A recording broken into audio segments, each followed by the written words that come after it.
Okay, good morning, everybody. Will the clerk please call the roll? Calling the roll for the Monday, April 3rd, 2023 Board of Control meeting. It is 11:03 a.m. We have Councilmember Meredith Turner. Here. Councilmember Dale Miller. Here. Trevor Meckler serving as an alternate for Purnell Jones Jr. Here. Melanie Say serving as an alternate for Mike Dever. Here. Mike Chambers serving as an alternate for Chris Corone, County Executive. Here. Lisa Rocco serving as an alternate for Michael Chambers, Fiscal Officer. Here. Paul Porter. Here. We have a quorum. Okay, thank you. Next on the agenda is the approval of the minutes from March 27th. I will make a motion. Do I have a second? Second. Seconded by Councilwoman Turner. All in favor say aye. Aye. Opposed? The minutes are approved. Do we have any public comment? Yes, we have public comment. We have 5 people here on first item. Okay, do we have a name for the first person that wants to come up? Marge Missak. Okay, Marge, if you just state your name and the microphone for the record and go for And it. public comment is limited to 3 minutes per individual. Okay, thank you very much. Hi, my name is Marge Mysak. I'm here today in relation to the first item, the contract to award funding to Lutheran Metropolitan Ministry for the Youth Drop-In Center at 4100 Franklin Boulevard in Cleveland. My husband and I live at 3018 Clinton Avenue in Cleveland, about a block from the proposed drop-in center, and stand in full support of it, along with over 200 other individuals and organizations who have signaled their approval through a sign-on letter and block club support, local block club support for the project. I just want to make you really aware that this project has been extensively vetted in our neighborhood for the past year and a half at community-wide meetings, at 3 block club meetings, through written answers from LMM and project partners to neighbors' questions, and listening sessions that LMN held in the neighborhood to hear and discuss concerns. And in the end, the local block club strongly supported, that is by a 59% vote, LMM's application to the Board of Zoning Appeals to go forward with the project. That is, neighbors met face-to-face 3 different times about this project. And those are folks who live near the project, and they voted very strongly to support this project.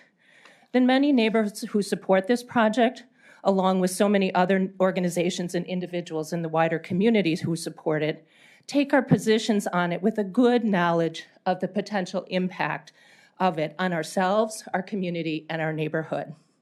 Lutheran Metropolitan Ministry and its predecessor organizations have pursued their charitable mission at 4100 Franklin, as you probably know, for decades. They've been in our neighborhood since 1906 at that site in their various predecessor organization charitable institutions. And we welcome the opportunity for this mission to now focus on a very vulnerable population that's in need of great care.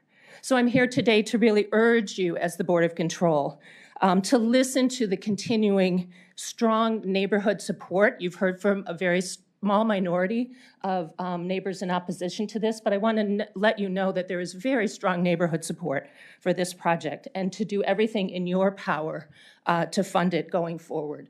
Thank you very much. Thank you. Our next speaker? Next speaker is Maria Foshira? Fosha, okay. Good morning. Again, I'm Maria Fosha. I'm President and CEO of Lutheran Metropolitan Ministry. We are a partner in the Youth Drop-In Center with A Place for Me, Sisters of Charity Foundation, the REACH Youth Action Board, and certainly this is a project very close to the Office of Homeless Services in our community.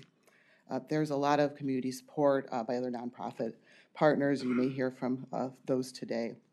We at LMM have been contributing to the planning, including fundraising for this, both the operations and the capital improvements. As the board considers the funding for the rehab, I think it's important for you to hear a couple of things. One, that there's a lot of community support for it.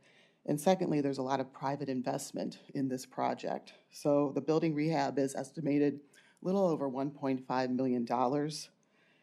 It has resounding support from private funders.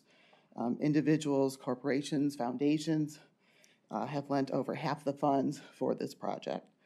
And most importantly, they've stuck with us through some of the really challenging times over the last couple of years. They understand that it's an important project for the community. This funding approval would get us to about $1 million of that $1.5 million goal. So we really, respectfully urge the board to approve of this. When we are able to go forward, we want to be able to be sure that those funds are readily available, because the more we delay, those costs, as you know, continue to go up. But we're ready, our architect's ready. The city permitting is going through their process. They haven't stopped that process. So again, we just urge you to consider moving this forward so that when the project's ready to move and really all those parts are in place, that we can competently move forward as knowing that this funding is there. So thank you. Thanks, Maria.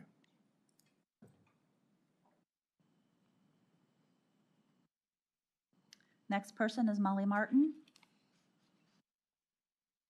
Good morning. My name is Molly Martin. I'm a resident of the Ohio City neighborhood where the proposed youth drop-in center is.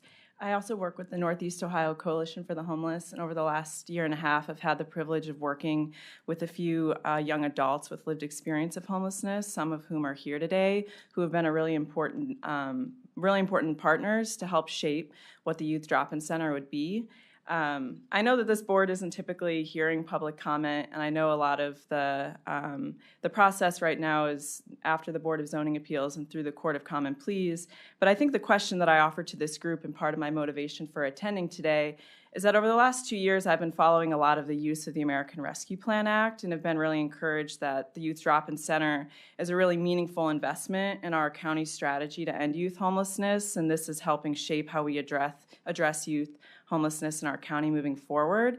And I think what I've seen over the last couple of years is that ARPA funds have been used quite flexibly, and I'm really curious just to see if there really is any reason to delay funding to Lutheran Metropolitan Ministry because of some of the legal proceedings from the neighbors. I think something I have been really inspired by over the last year and a half is just how committed LMM has been to this project, and regardless of what happens with this site, I don't think that their commitment to creating this much needed service in our community is going to be jeopardized regardless of what minority of neighbors are doing to try and halt it. Thank you.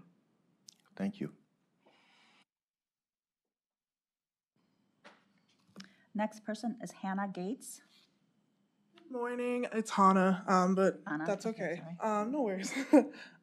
So I actually skipped class to be here. I'm a full-time student at Cleveland State University, majoring in economics and poli-sci. But the reason I skipped class was not because I like talking and advocating for things that matter to me over my education, but it is something that I have deep connection with because I myself have struggled with homeless youth for 4 years. I've been a part of this community, and I went to see the inauguration of Obama. I'm very passionate about politics and all of the above, and that's why I'm studying it. But this is beyond that. It's beyond politics. It's about, human rights and what is deserving of youth and people who are struggling. And I think the biases of, what is acceptable and not acceptable in our society should exclude housing and supporting people who are without housing. Aside from that, I have been a part of this project for 3 years, and in those 3 years I was also homeless. And the things I thought about were not whether or not we would get approved for funding or we would get approved to have the location, but the fact that we were doing the work and that it would actually happen. I was just excited. And in the last 6 months, it's just taken a complete turn of what I expected it to be, and it was shocking, to say the least. And I'm not really here to tell you, or beg you to, approve or whatever, just to, lay down the facts that we have been doing this for a long time, and it is something that will benefit not just one homeless youth, but the majority of homeless youth in Cleveland, and I don't know why something like that wouldn't be approved. Why would we want to see people like me, who are college students, without support? It just doesn't make sense. So yeah, just to put that humanity side of it in there. Thank you. Thank you. Next person is Courtney Morgan. Hi, my name is Courtney Morgan. I've been working with this project since it started. I'm actually a youth. I was actually in foster care myself and homeless when I was in my 12th grade year.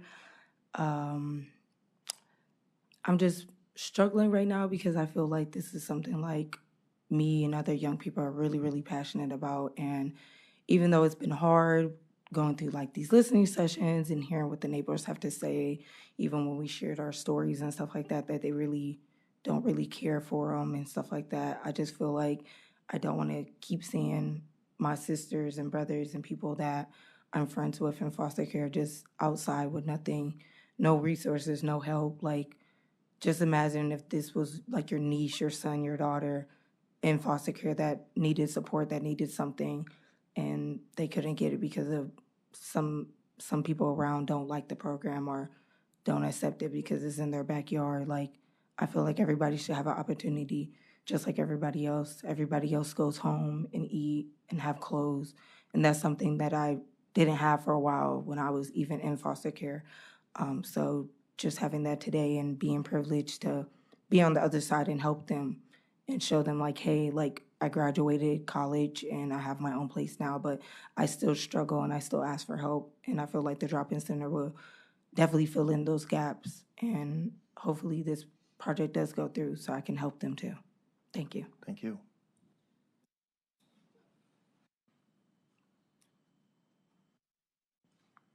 That's it for public comment. That's it? Okay, Anybody thank you. else? At this time, let's go to our first item, please. First item is the tabled item, BC 2023-183, Department of Health and Human Services, Community Initiatives Division, Office of Homeless Services, recommending an award on RQ 8737 and enter into a contract with Lutheran Metropolitan Ministry and the amount not to exceed $247,113 for rehabilitation and repair services for the Youth Drop-In Center in connection with alternative housing and related services and support for COVID recovery for the period January 1st, 2023 through December 31st, 2023. Good morning, David Merriman, Director of the Department of Health and Human Services. I'm joined today by Melissa Surak from the Office of Homeless Services, as well as Marcos Cortez from the Division of Contract Administration and Performance. We're here to present this item and would like to add the following language to the item, and then we'll do our presentation. We would like to include in the legislation the language that the county funds not be dispersed until the City of Cleveland building permit has been issued. I'll repeat that again, and that county funds not be dispersed until the City of Cleveland building permit has been issued. I want to acknowledge first and foremost that this is an important advancement for the county. We're one of the few communities, major cities in America that don't have a youth drop-in center. And I need to first recognize Melissa Surak and the Continuum of Care for their leadership to help raise awareness about this item, for our partners in the community for their patience and diligence in exploring models, and at the end of the day, for the perseverance and the grit of the youth that have pushed this issue from the start. I'll let Melissa speak a little bit to the context for homeless services, exploring this model and why it's so important for us to have it. I do also want to acknowledge that there was an RFP done to identify this item. That RFP closed in 2022, that there were 29 proposals pulled, there were 18 proposals reviewed, and 16 proposals will ultimately be recommended for funding. This is one of those 16. And this is a critical service that we stand ready to support. We will ensure that, as we have throughout the entire process, that the City of Cleveland process is being followed, and that we stand by working with the city as well as our partners to implement a model that everyone can be proud of. I'm going to invite Melissa up to speak to the context for preventing youth homelessness. Good morning. Melissa Surak, Director of the Office of Homeless Services. As you're aware, the Office of Homeless Services serves as the lead agency for the homeless continuum of care. Since 2013, the COC has mobilized community partners to focus efforts on addressing the needs of young people entering our system. Over the last 9 years, we've discovered that our current system of care does not fully meet the unique needs of young people, and the Youth Drop-In Center serves as a critical mechanism for supporting young people navigating homelessness and housing insecurity and instability. A Place for Me and center operating partner Lutheran Metropolitan Ministry, as well as funders and Continuum partners, have worked tirelessly to ensure we address the unique needs of young people. The establishment of a drop-in center demonstrates the customized approach our community is taking to end youth homelessness. The county's commitment to addressing homelessness stands unwavering, including ending youth homelessness. In 2022, as the applicant for the Youth Homeless Demonstration, or YHDP grant, HUD awarded OHS $3.9 million to invest in our efforts. OHS in the Continuum is engaged in an intensive 6-month coordinated community plan where the services of a drop-in center are clearly identified as a need at the front door of our system. Furthermore, the COC recently completed its 5-year strategic plan, where in Goal 1, we discuss engaging and increasing access to services, and the Youth Drop-In Center is the county's committed effort towards that first goal. I stand here today as the Director of the Office of Homeless Services, honored to be committed to this project, and appreciate your consideration today to move the item forward. Thank you. See if there are any questions. Thank you, David. Mr. Macular, would you like to start? Thanks, Mr. Chair. I guess this question would be more probably for our law director. Mr. Merriman suggested that we amend the language regarding the payment based off, I think, the advanced questions that council received that said we would pay 25% out as soon as the contract is executed. Right. Is that something that we would do at the Board of Control level, or is that just something that would be in the final contract, right? Because we don't really approve the payout terms. I was just wondering if that's something we need to take action on, or is that something that administratively can be done through the contract? Chairman, from the way I understood David's proposed language, we'd have to amend that section out of the contract that covers the advance. And I assume that's what the intent is. Yes. And that everybody's on board with that. Yes. Yeah. Okay. And then for those in the audience, council did ask probably half a dozen or so advanced questions. So we have the advanced answers prior to the meeting. And one of the questions was, did the city of Cleveland issue the building permits? And I believe the answer is no so far. And so obviously no work will happen till the building permits are issued. Is that correct? That's as I understand it. Okay. Yes. And then I think the most relevant question that I think just council members and the council reps on the Board of Control have is related to the question that should we still proceed with approving this, knowing what is happening at the Court of Common Pleas. And I believe it's the law department's opinion that we should hold off right now with the concern that that the city of Cleveland could add us as a co-defendant to the case, which obviously is a little bit of concern, but I would just ask our law director to weigh in on that. Yeah, that, Mr. Chairman of the Sharber, that is still a bit of a concern. It may be easier to manage in this case if no money goes out the door. On the other hand, maybe we could amend, or the motion here could be that our contract can't be executed until permits can be issued. And then I'm just spitballing right now, frankly, that until we have an executed contract, I don't think we'd have an interest that could trigger the joinder, but we could do. Mr. Chair, can I ask just a follow-up question to that? So, yeah. And I don't know what the language would be either, but your proposal that you just considered there, that you're saying that we could approve this, but on the it being contingent that no contracts are executed until what happens? I'm sorry, what? Well, using David's language, until the permits can be issued.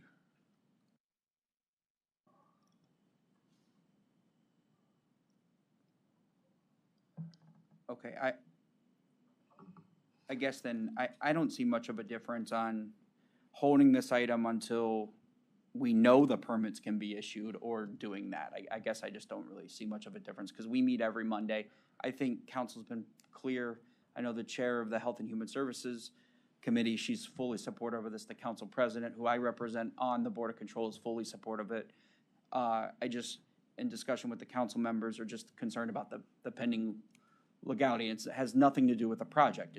And we meet every Monday, so I guess I don't see the harm in holding this until it's resolved and we can put it on we can even walk it on the next available Monday Board of Control agenda. So I have a question for Greg. Go ahead. Could we not be drawn in this either way? If we do nothing or we do something, are we not? I think if we do nothing, there's a little likelihood that we. But we could be, no matter what. So Well, I mean, I always say anybody with a filing fee can sue us, right? So, yeah. But, I mean, I think, Mr. Chair, it would be a lot more difficult if the county's not. I mean, Yeah. we have no interest in the project right at this now. point. So. Let me ask David, the goal is to move forward with it in your vision. And what does that send then by us approving it, or like we suggested today, or waiting? I mean, Well, we're here to present it, and we'd like to have it approved today. And I think that's why we've added this language to protect the county's interest, to ensure that no funds are used until the building permit has been issued. I think it's our belief that if the building permits are not issued, then there's not a position that the county's at risk for. And our hope is to just keep this moving forward. I think in many ways this is an important project that it merited the community discussion.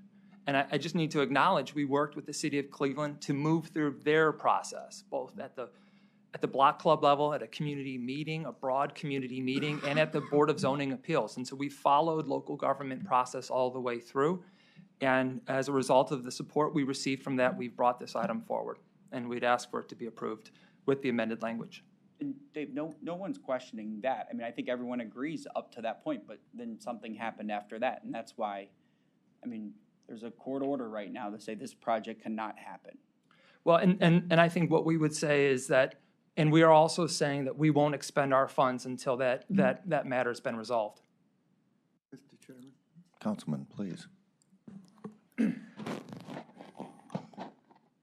To the law director, can you explain exactly what was stayed in the court's order? As I understand it, the city can't issue the permits at this point. But that's as far as from what I've been able to gather from the docket, so it's just. Mr. Chairman, to the director,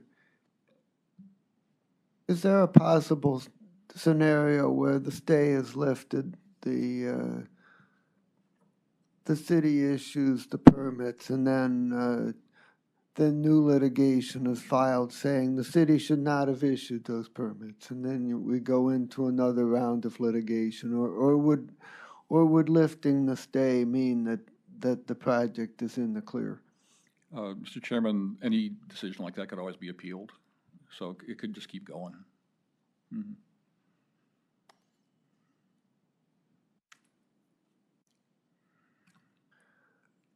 So, I first want to make it clear that I strongly support this project, and I think it's good for the community, and that we need these services. And I received a good number of emails over the weekend, and I'm appreciative that it appears that a majority of the community is in favor of the project. And I'm certainly ready to move forward just as quickly as the legal situation is resolved. But I do have some concern that we might do better to wait until we know we're in the clear legally. Are we risking cost increases and everything the longer we wait, obviously? To the chair, I can't speak to the entirety of the cost increases. We could have LMM come up, but I think we recognize that there's a City of Cleveland process that's still being managed, and that is the right of the community to see that process through. And I think our intent here to bring this item forward is to say, once that process has been resolved, we're in a position to move forward as quickly as possible. I do want to emphasize a sense of urgency here. This has taken some time, and as a community, I think we have to recognize that the needs of these youth are very significant, and the absence of this facility is something that needs to be addressed with a clear resource moving forward. So we'd like to present this item today and ask for it to be approved as amended. I mean, hearing from some of the youth that were here today is very moving, so I'm willing, if anyone wants to make a motion, if council. Mr. Chairman? Yeah. I'd like to ask the representative from LMM a quick question. Please.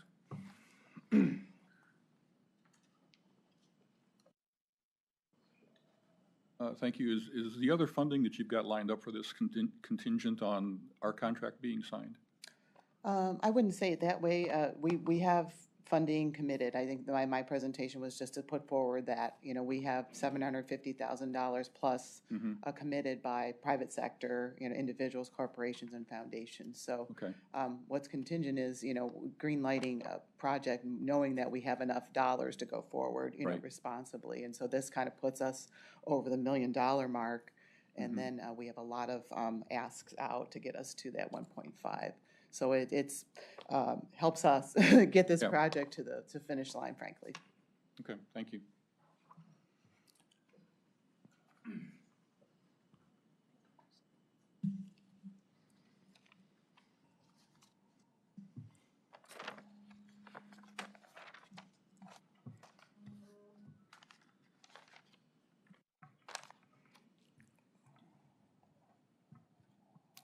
Mr. Chair, can I provide a suggestion? Yes, please. I did like what our law director brought up about potentially contingent on not executing anything until this is resolved. Can I request that it be held for 1 week and we work with the law director over the next couple of days to figure out what that language, I'd like to have further conversation. Fine tune the language? You're not willing to vote then today? You want to go through that? Is that what you're saying? I just would like to talk it more with a person I represent on the I understand. Board of Control, fellow council members, and our law director, and even David, on what that would look like, and work out something with the administration, and what that language would exactly be and how that would work. Okay. All right, very good. I can't get a vote, won't go through, so we will move forward, all right? We'll hold it. Okay. Okay, next item. Next item is new item for review. First item, BC 2023-188, Treasurer's Office submitting an RFP exemption which will result in award recommendation to Stanford Road Advisors LLC in the amount not to exceed $5,000 for various services in connection with the county solicitation for banking and treasury services contract for various county departments effective upon signatures of all parties for a period of 1 year and submitting a contract with said RFP exemption. Good morning, Dominique Tatum, Fiscal Department. This contract is with Stanford Road Advisors. They will be responsible for reviewing our banking RFP to ensure that we're covering all the points pertaining to the Community Reinvestment Act. Okay, Dominique, thank you. Are there questions from the board on this item? Seeing no questions, I will make a motion to approve. Is there a second? Second. Seconded by Ms. Melanie Say. All in favor, say aye. Aye. Opposed? The item is approved.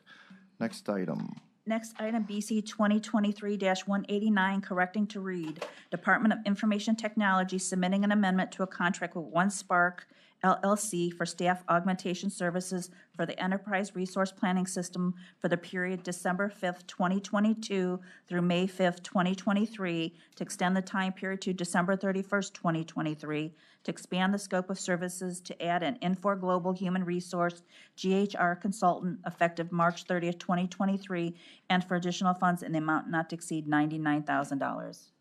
Good morning, Dennis Sullivan, Department of IT. This is the first amendment to the Spark contract. This is on behalf of HR.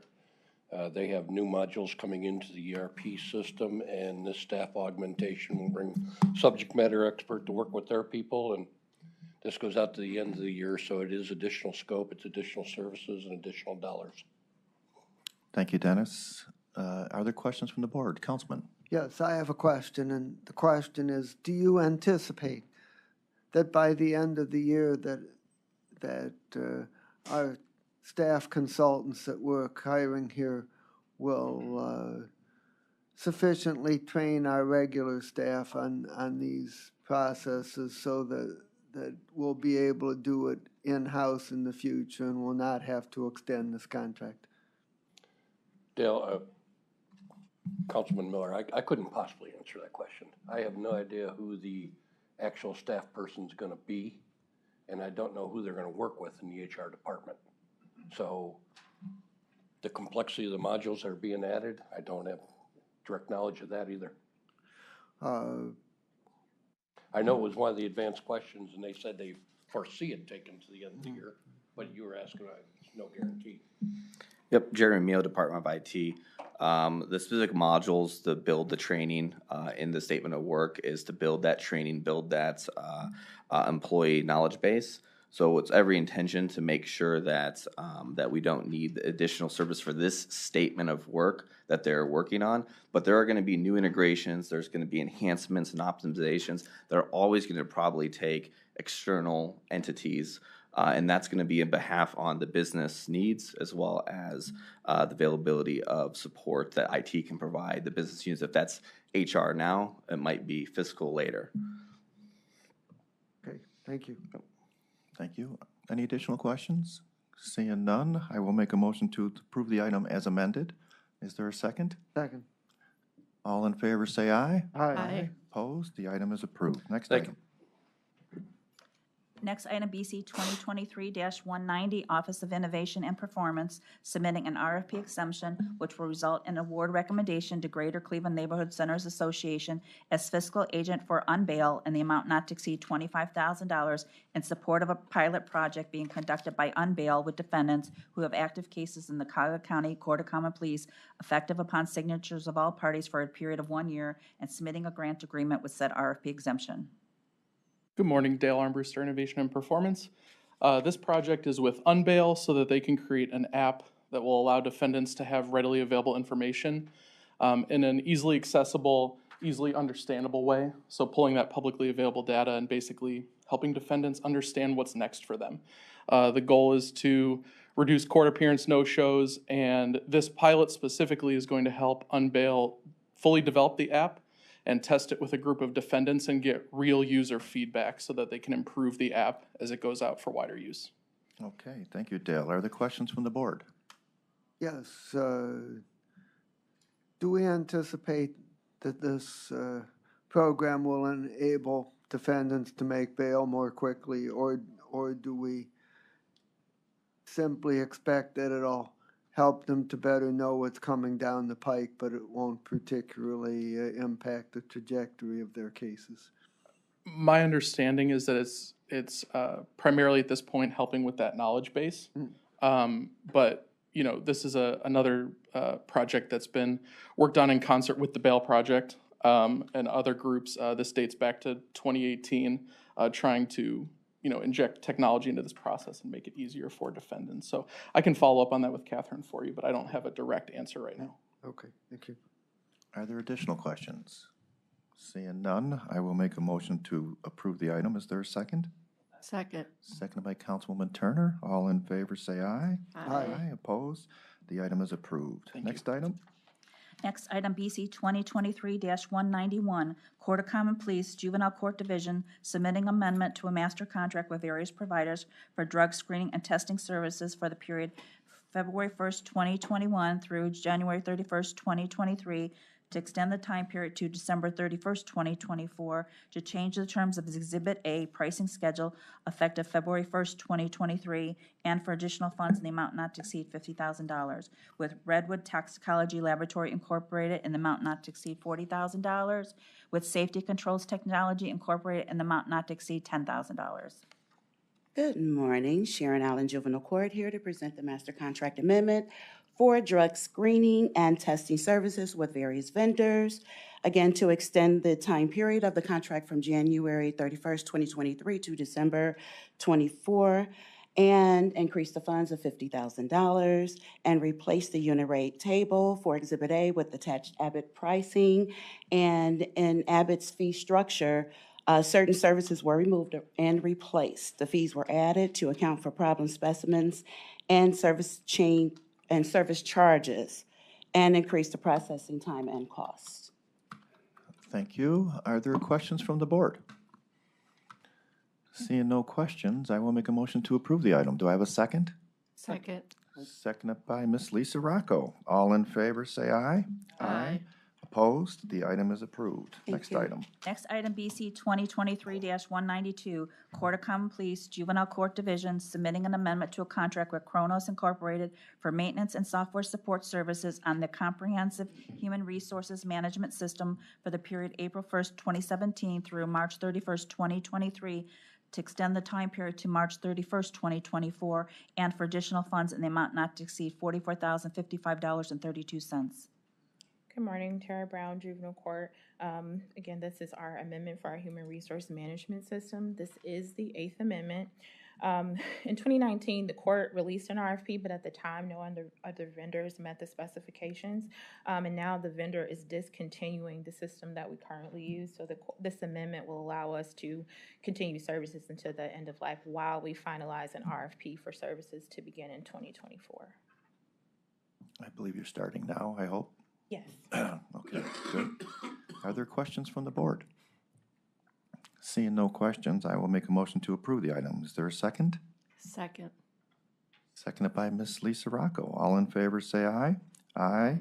Opposed? The item is approved. Next item. Next item, BC 2023-193, Medical Examiner's Office submitting an amendment to a contract with Lodox NA LLC for support and maintenance on the StatScan critical imaging system for the period April 30th, 2020 through April 29, 2023, to extend the time period to April 29, 2026, and for additional funds in the amount not to exceed $59,385. Hugh Shannon, Medical Examiner's Office, is extending the maintenance contract for our digital x-ray equipment. Thank you, Hugh. Are there questions from the board? Seeing, yes, Councilman, please. Is there a change in rate or is it the same? I'll have to check and see. Okay, fine. Are there additional questions? Seeing none, I will make a motion to approve the item. Is there a second? Second. Second by Councilman Miller. All in favor say aye. Aye. Aye. Opposed? The item is approved. Next item. Next item, BC 2023-194, Medical Examiner's Office submitting an amendment to a contract with Life Technologies Corporation for maintenance services on two 3,500 genetic analyzers for the period October 17, 2022 through October 16, 2025, to change the scope of services to add additional equipment in varying quantities, Quant Studio, Profile Dual 96 well sample, and Seek Studio analyzers, and for additional funds in the amount not to exceed $75,798.61, effective upon signatures of all parties. Hugh Shannon, Medical Examiner's Office.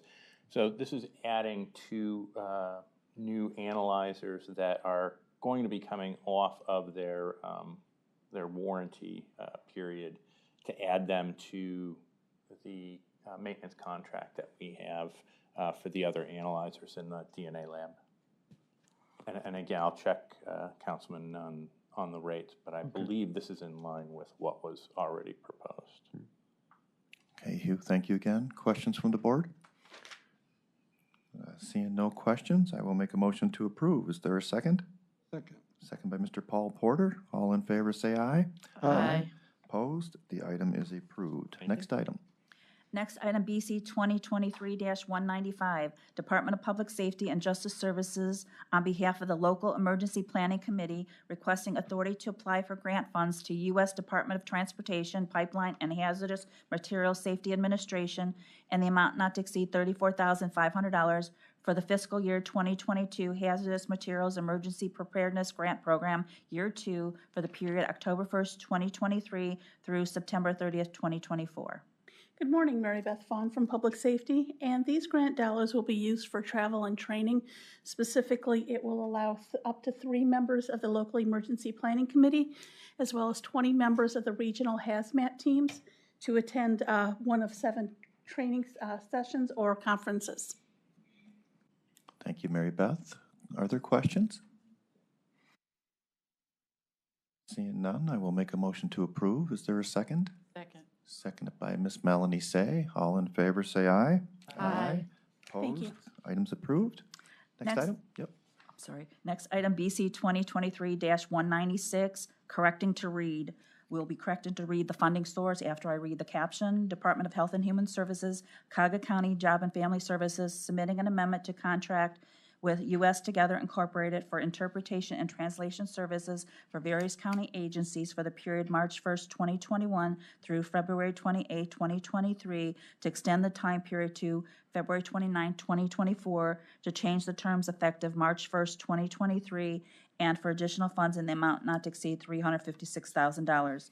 The funding source is being changed from Federal Temporary Assistance for Needy Families, TANF dollars, to HHS 96% by Federal Temporary Assistance for Needy Families, TANF dollars, Board of Revision 0.7% by Real Estate Investment Assessment Funds, Fiscal Treasury Consumer Affairs 0.03 by General Funds, Witness Victim Services 0.03 by Levy Funds, PRC 0.03 by General Funds, and OMJ 0.02 by Federal Funds.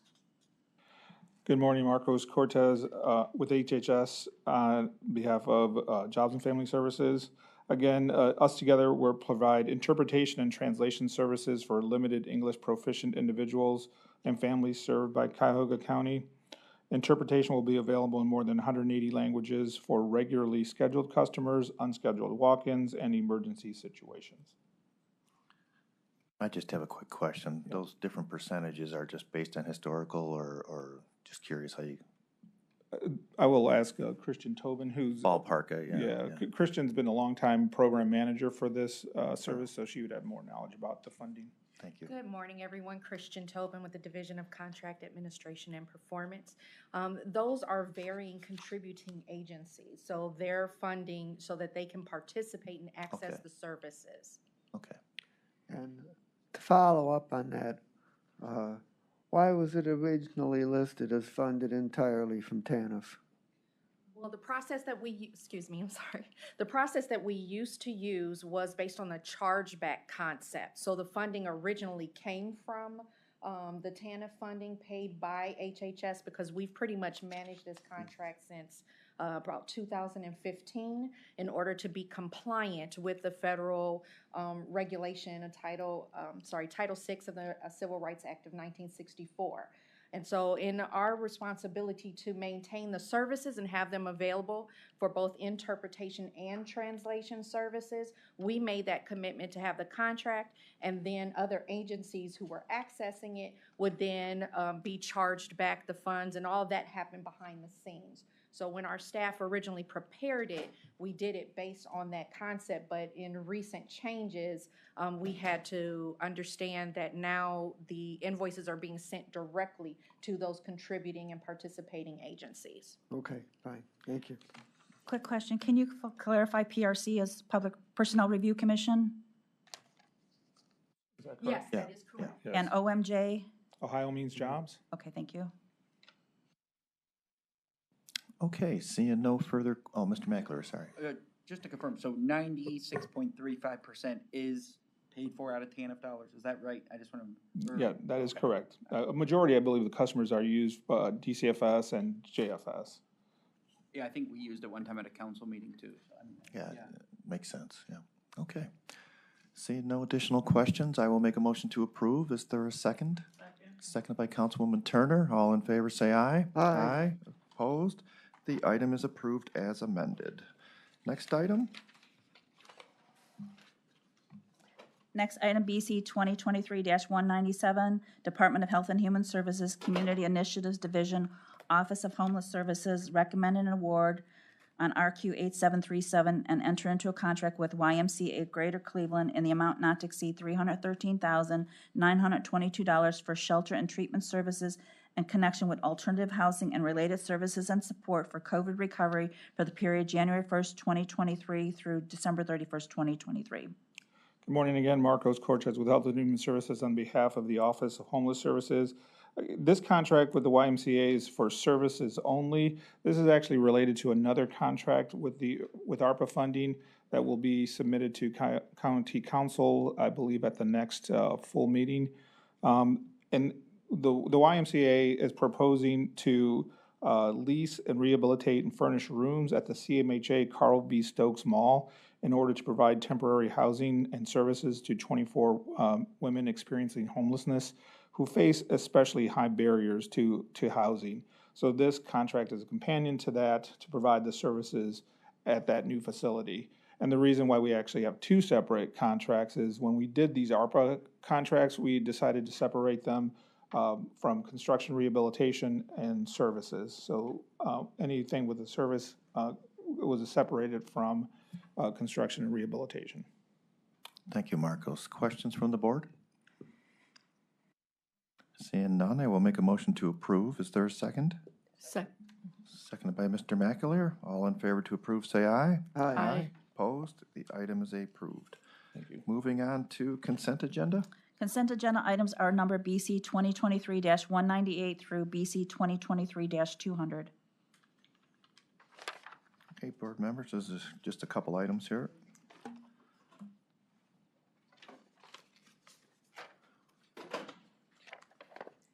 Does anyone have any questions on today's consent agenda items? No. Seeing no questions, I will make a motion to approve today's consent agenda items as listed. Is there a second? Second. Seconded by Councilman Miller. All in favor, say aye. Aye. Opposed? The item is approved. Moving on to other business. There's no other business? Is there any final public comment? No final public comment? I will make a motion to adjourn. Is there a second? Second. Seconded by Councilman Miller. All in favor to adjourn, say aye. Aye. Opposed? We are adjourned. Thank you.